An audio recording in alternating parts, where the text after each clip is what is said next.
ఏం చెప్పమంటావు బాబు నా ఈ అవస్థ? మా నిష్టదరిద్రుడు ఒంటిపూట భోజనం ఆర్డర్ వేశాడు.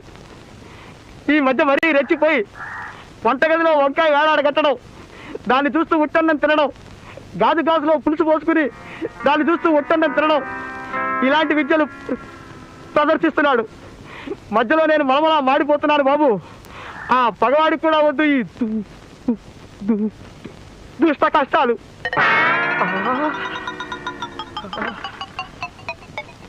తమరు పొలం వెళ్ళారని నేను పొలం వెళ్ళాననే నమ్మకంతో అడ్డమైన వాళ్ళకి నా మీద సాడీలు చెప్తావా?